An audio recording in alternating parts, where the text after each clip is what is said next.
Broad Street, Soho, the last week of August, 1854.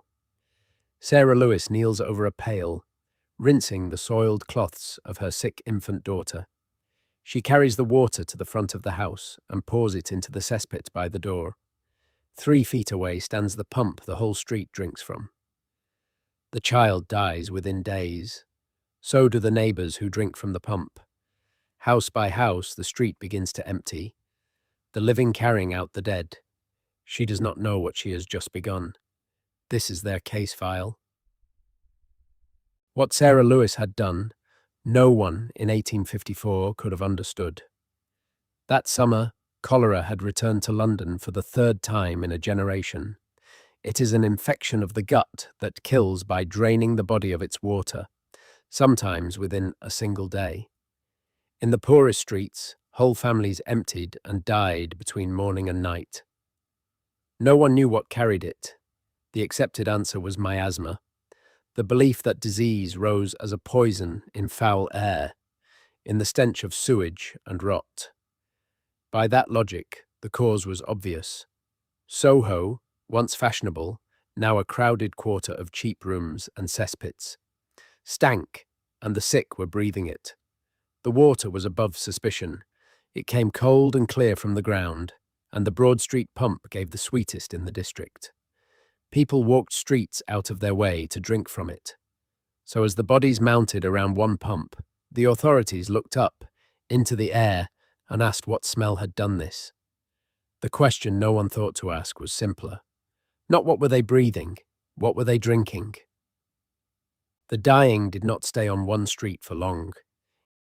In 3 days, 127 people were dead. Within 10 days, more than 500. Those who could walk fled the district.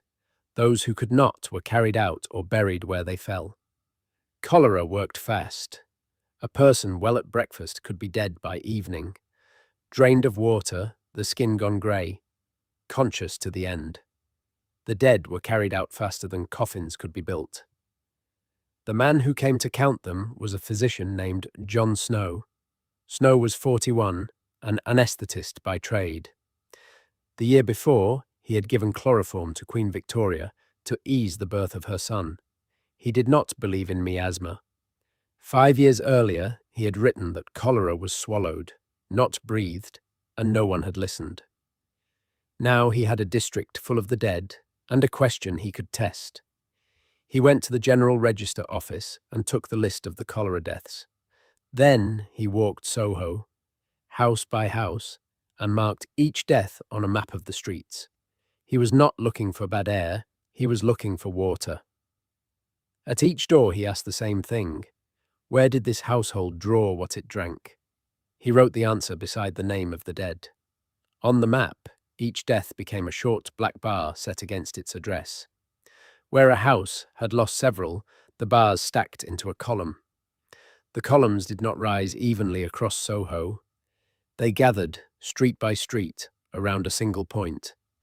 The public pump on Broad Street, prized for its cold, faintly sweet taste. Almost everyone who died had drunk from it. Some had walked past nearer pumps to reach it, or sent children with jugs to fetch the water they liked best. Then came the exceptions, and the exceptions were louder than the rule. On Broad Street stood a brewery. Its 70 workers drew water from their own well and drank the beer they made, which was boiled in the brewing. Beside a pump that was killing the street, not one of them died. A workhouse stood nearby with 535 people inside its walls. It had its own supply. 5 died. Had it drawn from the Broad Street pump, the arithmetic of the surrounding streets says it should have lost dozens. The pattern held everywhere Snow looked. Death did not follow the air. It followed the water from one well. Then a death reached him that sat 4 miles outside the map. A widow named Susanna Ailey had died of cholera in Hampstead, a district the outbreak had barely touched, where she had not been near Soho in months. Her niece, visiting from Islington, had died the day after. Snow travelled the 4 miles north and spoke with the widow's son. His mother, the son said, had once lived on Broad Street and had never lost her taste for the pump. A cart brought her water from Soho and had done for years. The last bottle had arrived on the 31st of August, drawn while the well was already full of the dead. Her niece had drunk from the same bottle. She had not breathed the outbreak. She had it delivered. 2 women died in the cleanest air in London, from a well they had never stood beside. Whatever was killing Soho was not in the air at all. It could be carried in a bottle and do its work just the same. The failure was not stupidity. It was a theory that explained too much. Miasma could account for anything. Where there was disease, there was usually filth, and where there was filth, there was a smell, so the smell could always be blamed.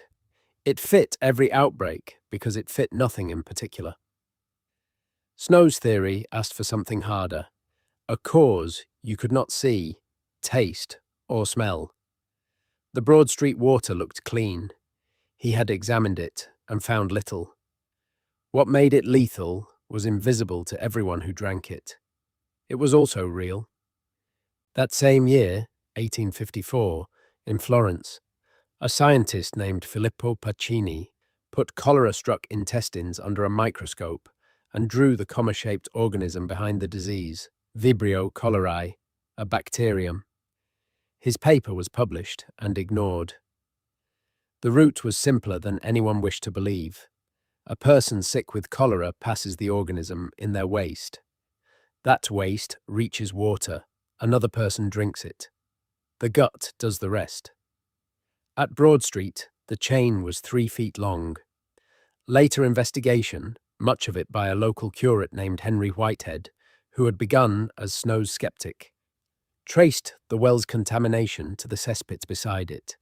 Its brick lining had rotted, and the pit's contents were seeping the 3 feet into the water.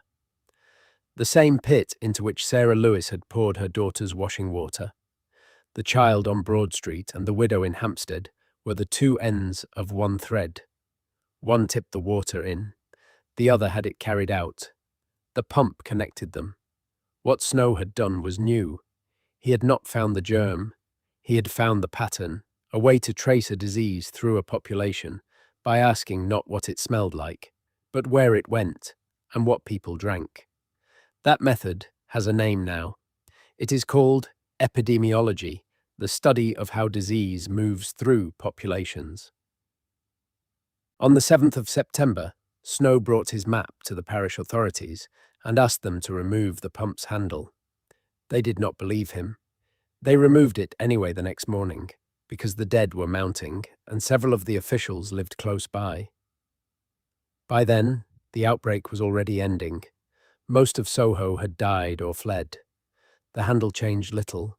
The legend that it stopped the epidemic came later, and Snow never made the claim. He did not live to be proved right. John Snow died of a stroke in 1858, at 45. The official report on the epidemic declined to endorse him, concluding that infection might grow in air or water alike. Miasma held for another generation. It took Robert Koch isolating the cholera organism in 1883 before the medical world accepted what Pacini had drawn and Snow had mapped decades earlier. The pump is gone. A replica stands on Broadwick Street today, its handle removed, outside a pub named for the physician nobody believed. What survived was not the man, it was the map. The safest address in London could not save Susanna Ailey because the danger was never in her air. It had been drawn from a well 4 miles away and delivered to her door in a bottle she had asked for. One question for the comments. If the proof already existed in 1854, what kept London from seeing it? The next case on this channel, a government that infected people on purpose and kept the records. This is the sealed ward.